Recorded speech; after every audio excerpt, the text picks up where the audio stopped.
hablemos hoy día respecto a la prisión preventiva.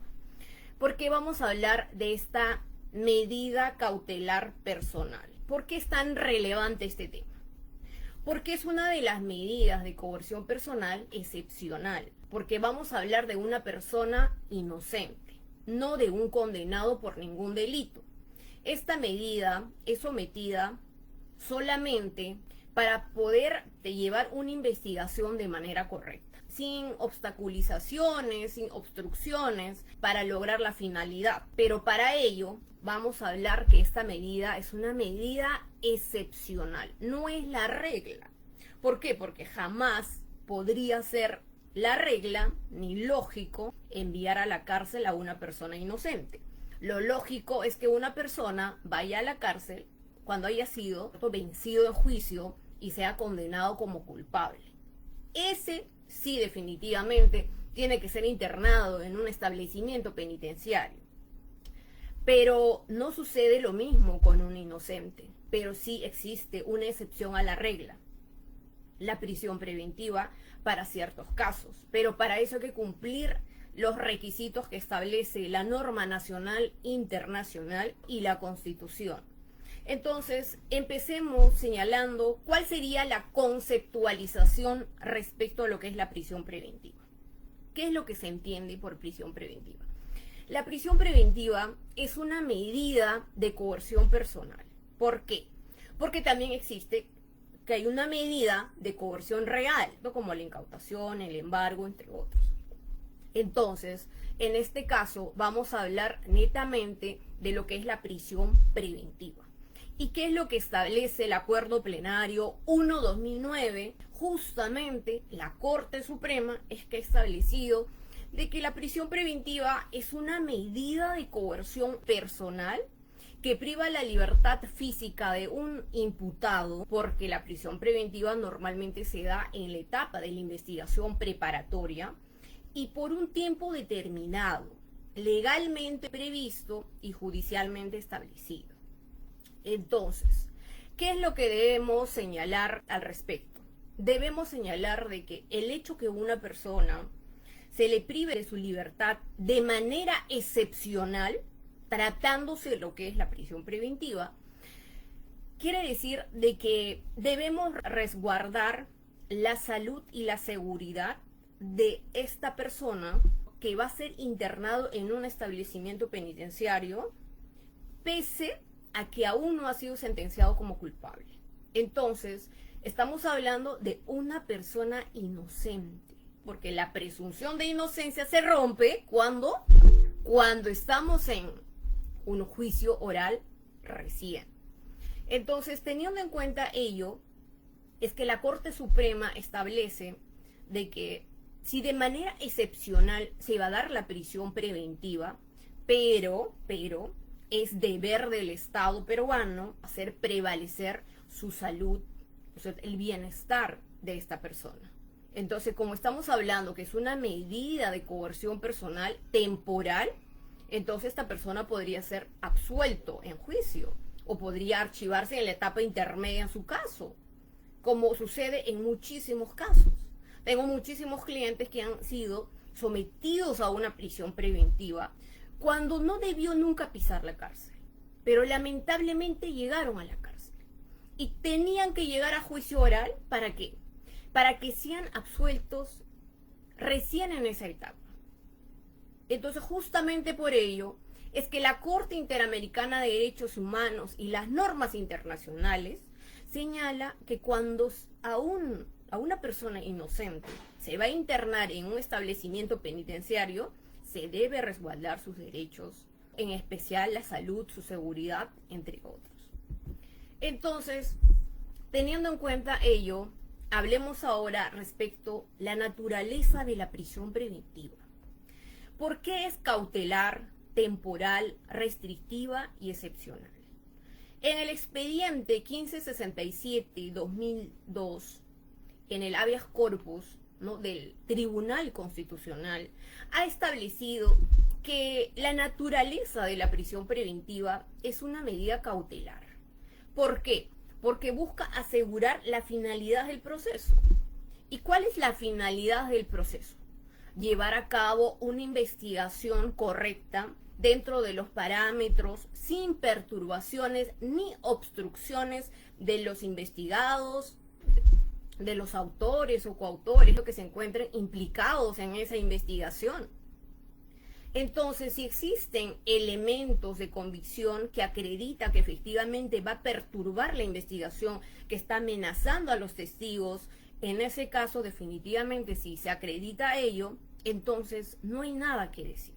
Hay mérito para que esa persona sea internado en un establecimiento penitenciario de manera provisional.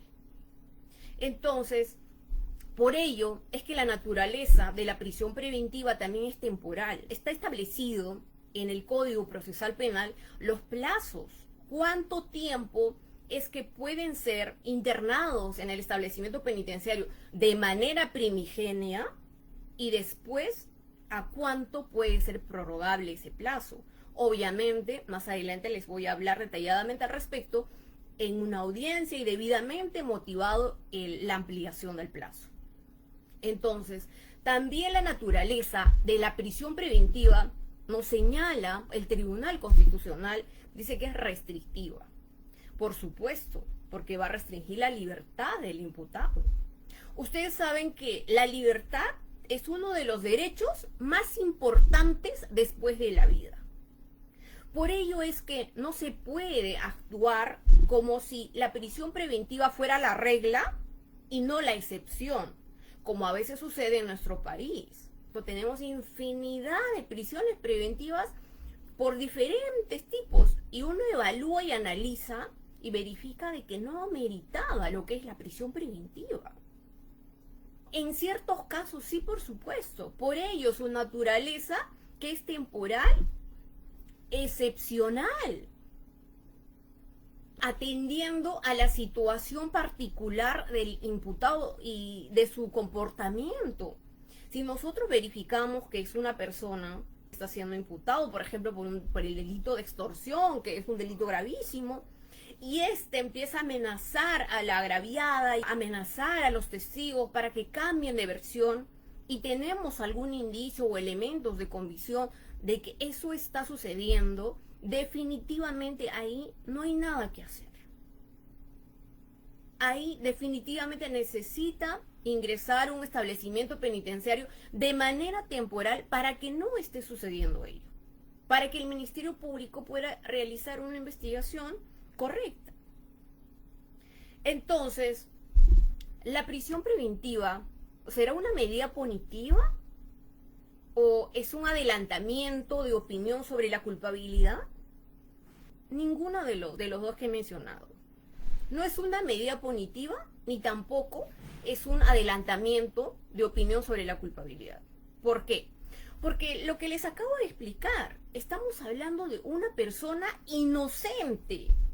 Está investida de su presunción de inocencia, que está avalado por la Constitución y las normas nacionales e internacionales. Eso es lo que establece la norma. En un Estado democrático que nos basamos bajo las normas constitucionales e internacionales, es lo que establece. Una persona solamente puede ser culpable de un delito con una sentencia consentida y ejecutoriada. Mientras eso no suceda, estamos hablando de una persona inocente. Eso quiere decir que en la etapa preliminar, en la etapa intermedia, en la etapa del juicio oral, ¿sigue siendo una persona inocente? Sí, sigue siendo una persona inocente. Entonces, es por ello que es tan relevante preservar la libertad de una persona mientras no tenga una condena y analizar si efectivamente amerita que esté en prisión o puede llevar, ¿no es cierto?, su proceso en libertad. De esa manera también puede ayudar a esclarecer los hechos, porque mientras se encuentre encerrado en un establecimiento penitenciario, tiene pocas posibilidades. Ahora bien, teniendo en cuenta ello respecto a lo que es la naturaleza, señalemos cuáles son la finalidad. Conforme la Corte Suprema ha establecido en el Acuerdo Plenario 1/2019, La Corte Suprema de nuestro país señala que en principio la finalidad de la prisión preventiva, dice, es asegurar la presencia del imputado en el proceso penal. Mire, eso es lo que establece. ¿Eso qué quiere decir? Quiere decir de que cuando requiera el Ministerio Público la prisión preventiva, lo que tiene que señalar es que este investigado no se quiere someter a la investigación, no se presenta cuando se le ha notificado. La finalidad número 2 sería garantizar el desarrollo de la investigación. Ahí es donde debemos señalar de qué manera y por qué se tiene que garantizar el desarrollo de la investigación. Porque si el investigado está obstruyendo con la investigación, hay amenaza a los testigos, trata de destruir los medios de prueba, pero eso tiene que estar evidenciado. No podemos hablar simplemente como, por ejemplo, he escuchado en algunas audiencias que decía, él es policía. Como es policía, entonces seguramente va a obstruir con la investigación, ¿no? No, eso es, me parece muy arbitrario. No tiene que ser concreto. No, si hay una amenaza, me imagino que está evidenciado por dónde fue la amenaza, teléfono, mensaje, no sé, de qué forma, cuándo, dónde, cómo sucedió eso. Y ello se tiene que evidenciar en la audiencia del requerimiento de la prisión preventiva. ¿Para qué? Para que se concretice que efectivamente, si continuamos con esa conducta, no se va a poder garantizar el desarrollo correcto de la investigación. Pero si no sucede eso definitivamente, no habría ningún tipo de obstrucción. Punto número 3. Asegurar un enjuiciamiento debido conforme a los hechos. Bueno, ese también está ligado a lo que es garantizar el desarrollo de la investigación. Pero cuando habla del enjuiciamiento ya estamos hablando de la etapa del juicio.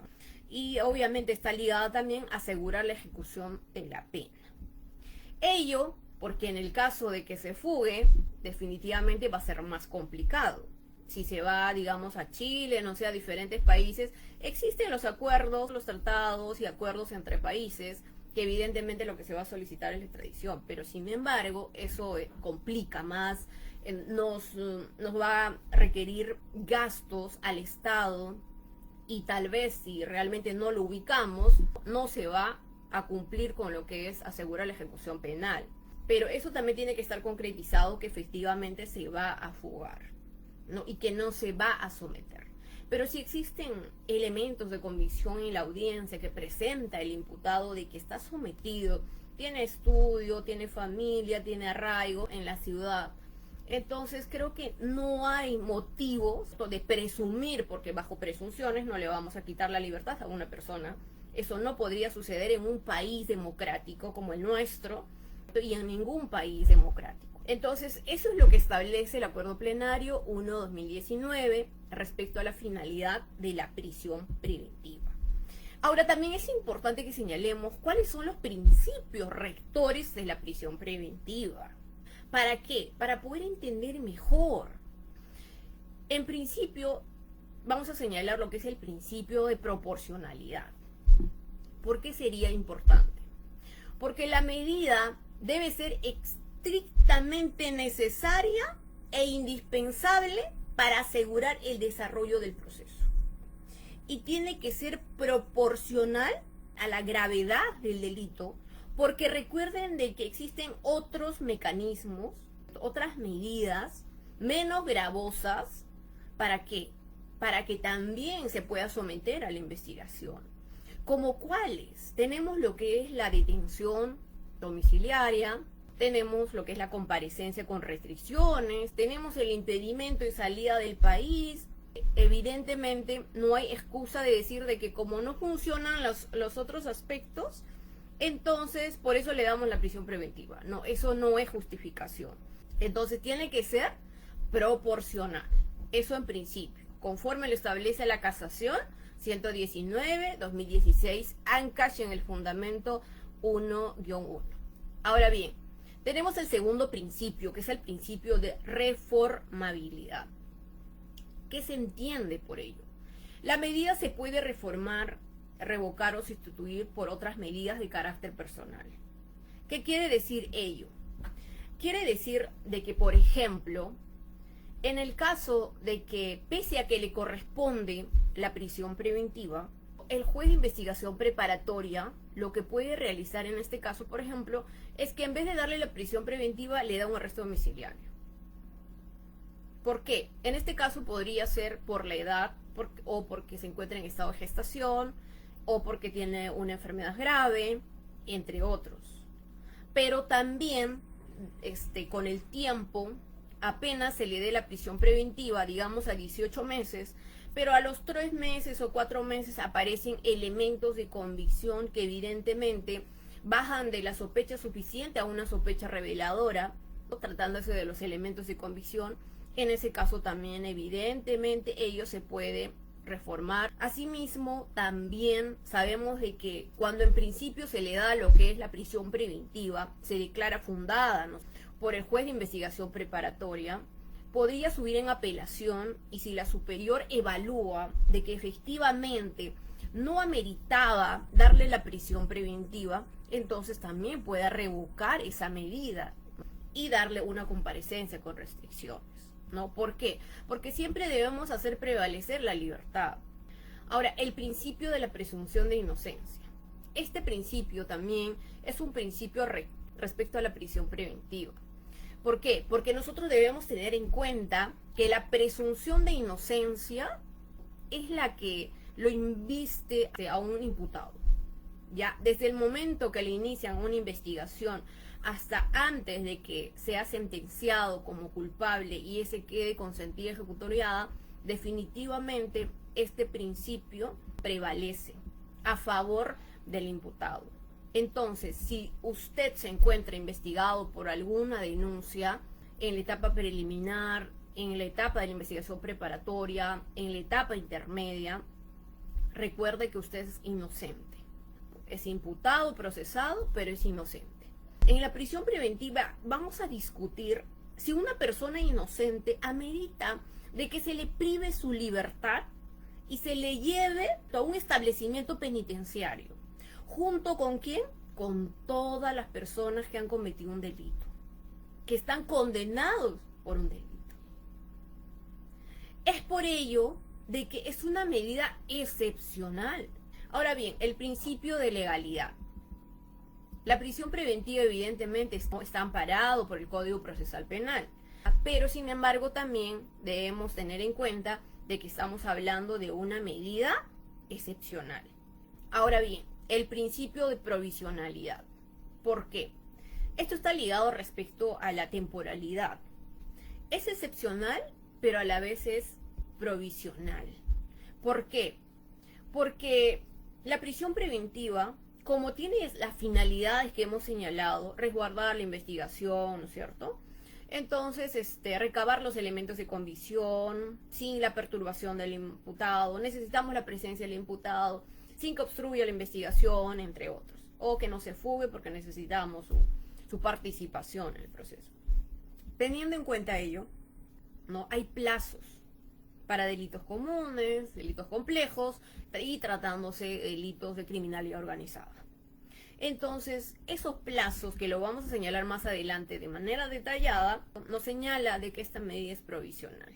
Puede ser desde 3 meses, 2 meses, ¿no?, 4 meses, 5 meses, dependiendo cuánto es el tiempo que necesita el Ministerio Público para recabar sus elementos de convicción sin que el imputado siga perturbando, porque, ojo, para poder acreditar que el señor se está fugando o no se ha sometido a la investigación o está perturbando, obstruyendo, me imagino que tiene elementos de convicción, que a veces no escuchamos.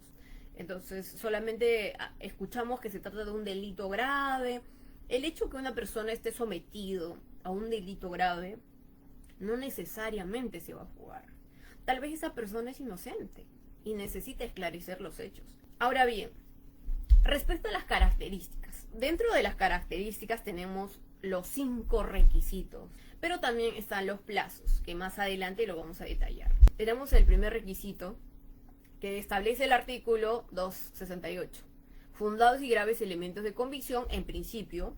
Número 2, prognosis de la pena. Número 3, peligro procesal.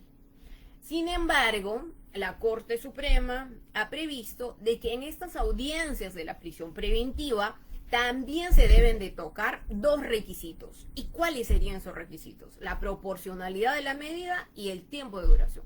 Dice, necesariamente, aparte de esos tres requisitos, se tiene que discutir respecto a la proporcionalidad y el tiempo de duración. Y eso se ha establecido en la casación 626-2013 Moquegua. Muy bien. Entonces, señalemos cuál es el primer presupuesto de la prisión preventiva. Los fundados y graves elementos de convicción. En la sentencia plenaria casatoria 1/2017 se establecía que para la prisión preventiva se necesitaba, respecto a los fundados y graves elementos de convicción, la sospecha grave. De ahí pasamos al acuerdo plenario y establece la Corte Suprema y dice, respecto al primer requisito, se requiere la sospecha fuerte o vehemente. Al final viene a ser lo mismo, se necesita una sospecha fuerte. Pero cuando hablamos de la sospecha fuerte, ¿a qué nos referimos? En la etapa del proceso penal peruano se habla sobre la sospecha simple para las diligencias preliminares, la sospecha reveladora para la formalización de la investigación preparatoria, la sospecha suficiente para la acusación en la etapa intermedia, luego viene lo que es el juicio oral. Pero está hablando de la sospecha fuerte. ¿Cómo lo entendemos? Debemos entender que la sospecha fuerte está un poco mucho más allá de la sospecha suficiente. ¿No ves que le van a privar de su libertad? Casi ya los elementos de convicción se van a convertir en medios de prueba. Así es. Por eso es que no es tan sencillo acreditar que efectivamente amerita lo que es la prisión preventiva. Entonces se necesita, respecto a los fundados y graves elementos de convicción, una sospecha fuerte. Ahora, ¿cómo podríamos ejemplificar respecto a lo que es fundados y graves elementos de convicción? A ver, veamos. Respecto al delito de violación de la libertad sexual, ¿ya? En este caso vamos a hablar respecto a la indemnidad sexual, respecto a un menor de edad, que es gravísimo, pero también debemos aclarar que en ese tipo de delitos también la Corte Suprema ha dejado libre absuelto a algunos imputados que habían sido condenados y muchos de ellos habían sido denunciados no direccionados por la madre de la niña, ¿no es cierto? Y que por venganza, habían sido denunciados. Entonces, definitivamente cada caso es diferente. No porque sabemos que es un delito gravísimo, que todos evidentemente lo reconocemos, quiere decir que toda denuncia es cierta. No sucede así. Entonces, respecto a lo que es la violación sexual de un menor, por ejemplo, para acreditar que estamos frente a los fundados y graves elementos de convicción, que es el primer requisito, podría ser, por ejemplo, la declaración de la menor en cámara Gesell, que es uno de los elementos de convicción que se convierten en prueba, ¿no es cierto?, que es vital, que es importante. Entonces, tenemos la declaración en cámara Gesell de manera coherente, sin contradicciones. Entonces, a la vez se corrobora con un certificado médico legal en donde efectivamente sale de que hubo defloración. Entonces acredita lo que es la violación sexual. Respecto a la evaluación psicológica que pasa a la menor de respecto a sus antecedentes familiares, historia familiar, entre otros, sale de que sí tiene consecuencias producto de haber sido abusado sexualmente. Entonces ya va corroborándose la declaración de la menor con el certificado médico legal, con la evaluación del psicólogo, la pericia psicológica.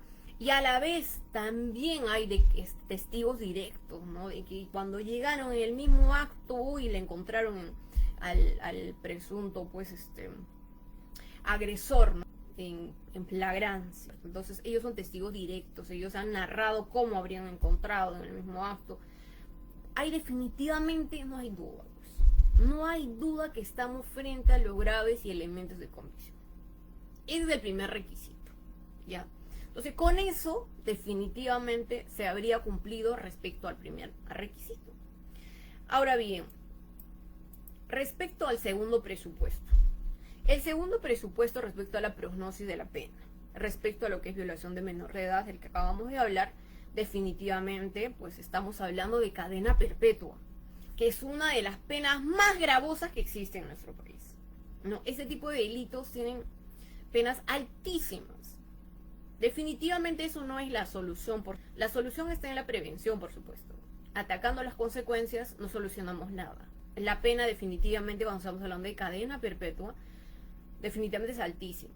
Pero para otro tipo de imputaciones respecto a otros delitos, definitivamente se tiene que analizar, conforme lo establece la casación 226-2013 Moquegua, tenemos que analizar respecto a las circunstancias generales, atenuantes y agravantes. Además, los causales de disminución o agravación de la punición, la regla del artículo 45 del Código Procesal Penal.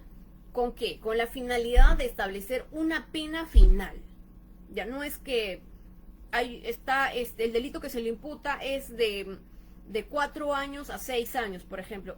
Definitivamente pasa los 4 años, ¿no? Entonces, definitivamente estamos cumpliendo con el segundo presupuesto. No, definitivamente.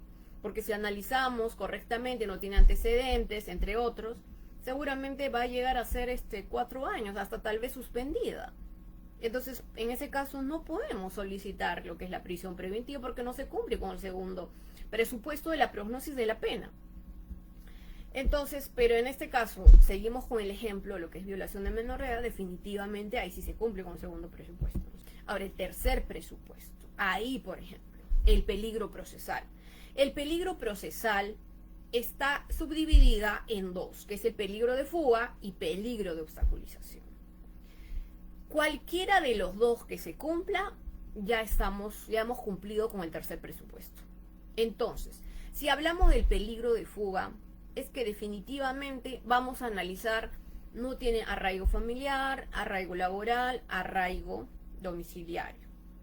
Pero al respecto, diferentes cortes se han pronunciado con diferentes criterios. Había sentencias donde decía de que se cumple con el tercer presupuesto porque la casa está hipotecada, por ejemplo. O se cumple el tercer presupuesto porque no tiene arraigo domiciliario, porque tiene 2 o 3 casas.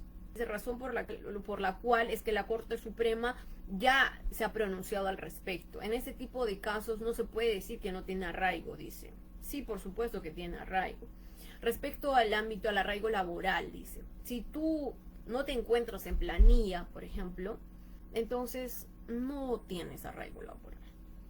Eso también es muy discriminatorio. ¿Por qué? Porque eso se ajusta tal vez a otro tipo de países desarrollados. Nosotros somos un país en el que nuestra economía se basa, lamentablemente, lo que sostiene la informalidad. Entonces, definitivamente también es muy discriminatorio decir de que no estás en planilla, no tienes un contrato fijo, entonces no tienes arraigo laboral. Pero si esa persona paga el arriendo, paga lo que es todas sus necesidades, de dónde, cómo se viste, la comida, o si tiene hijos, tiene que pagar el colegio, la ropa, definitivamente está trabajando. Entonces, si él acredita dónde es que trabaja, creo que debería ser suficiente para poder acreditar el arraigo laboral. Y eso también, definitivamente, la Corte Suprema también ha establecido, ha señalado que sí. ¿Qué pasa si es un investigado, es un jubilado? Imagínate, ya no tiene trabajo, pero es jubilado, pues, ¿no? Entonces se entiende. Entonces hay que tener un criterio mejor y lógica. ¿Para qué? Para poder evaluar respecto al peligro procesal tratándose de los arraigos. Ahora, el peligro de la obstaculización. A veces el Ministerio Público señala hay peligro de obstaculización, pero en este caso se debe acreditar. Como dije anteriormente, no es solo decir de que como es policía entonces sí va a perturbar la investigación, tiene más facilidades, más facultades. No. ¿De qué manera? Si de verdad han recibido amenazas, de verdad algunos testigos han declarado que lo están amenazándolo, cómo fue, entonces sí definitivamente podría meritar de que se cumple con lo que es el peligro de obstaculización. Entonces, en ese caso no va a llevarse correctamente una investigación, ¿no? El fiscal no va a poder recabar los elementos de convicción bajo esas circunstancias, ¿no? Entonces, razón por la cual es que solicita la prisión preventiva, pero ello se debe de acreditar, no solamente decir con palabras. Ahora bien, teniendo en cuenta ello, tenemos lo que es el cuarto presupuesto. El cuarto presupuesto de la prisión preventiva es la proporcionalidad de medida.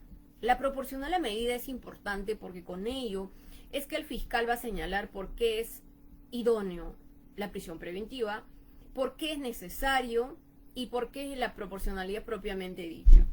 En este caso se tiene que establecer que es idóneo porque cumple con el fin que se busca, porque seguramente con los demás presupuestos ya se acreditó que se trata del primer presupuesto estamos hablando sobre una sospecha fuerte, que la prognosis de la pena supera los 4 años y que se habría acreditado o bien lo que es la falta de los arraigos o existe el peligro procesal respecto a la obstaculización.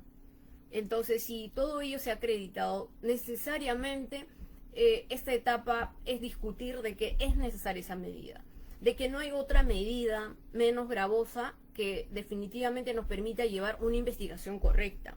Porque caso contrario, si es que no es así, existen otras medidas menos gravosas, como señalé anteriormente, lo que es el impedimento de salida del país, la comparecencia con restricciones, la detención domiciliaria. La detención domiciliaria también es otra medida igualmente restrictiva de la libertad. Entonces tendríamos que señalar por qué esas medidas no serían idóneas. ¿Por qué necesariamente tiene que ser la prisión preventiva? Entonces es por eso que es importante que en la audiencia del requerimiento de la prisión preventiva tenemos que discutir la proporcionalidad, no simplemente señalar de que sí es proporcional porque es un delito gravísimo y que es proporcional para la finalidad que nosotros perseguimos para poder cumplir con lo que es la aplicación de la sanción penal. No, sino tenemos que discutir el por qué no funciona un impedimento de salida del país, por qué no funciona una comparecencia con restricciones, por qué no funciona una detención domiciliaria, por qué necesariamente tenemos que privar de su libertad. La libertad, uno de los derechos más importantes después de la vida. Ahora bien, para culminar vamos a hablar respecto a lo que es el quinto presupuesto de la prisión preventiva, que es el tiempo de duración. Les señalé de que el Código Procesal Penal ha establecido el tiempo. Para procesos comunes tenemos 9 meses, para procesos complejos 18 meses y para procesos tratándose de criminalidad organizada por 36 meses. Pero también tenemos lo que es la prolongación de los plazos. Esta prolongación de los plazos para procesos comunes, que es también 9 meses, para procesos complejos, que es 18 meses, y para procesos de criminalidad organizada, que es 12 meses adicionales, lo que se necesita necesariamente es acreditar y fundamentar. ¿Por qué es que solicito la prolongación de la prisión preventiva? ¿Por qué? Porque la norma lo señala y dice, para procesos comunes, 9 meses, no necesariamente quiere decir que el juez, como son procesos comunes, le doy 9 meses. A procesos complejos le doy 18 meses. Tiene que fundamentar el fiscal por qué es que pide 9 meses y 18 meses. Porque podrían ser menos. Si son 9 meses para procesos comunes, podrían ser 4 meses, 5 meses. Si son para proceso complejo, 18 meses, podrían ser 5 meses, 10 meses. No necesariamente el máximo. Y pese a que se le dé el máximo, en muchos casos requieren lo que es la prolongación. Pero ahí también se tiene que establecer de que pese a que ya ha estado privado de su libertad, por ejemplo, 36 meses, 12 meses más, definitivamente parece que ya estuviera cumpliendo condena. Además debemos señalar, antes de culminar, de que el Tribunal Constitucional se ha pronunciado al respecto y ha señalado que el juez que otorgó el requerimiento de la prisión preventiva debe revisar de oficio cada 6 meses si los elementos de convicción han cambiado y han variado la situación del imputado. ¿Para qué? Para que se le otorgue, en todo caso, la libertad. Bueno, teniendo en cuenta ello, estimados amigos, hemos concluido con nuestra ponencia del día de hoy. Les traje este tema de manera concreta, de manera precisa,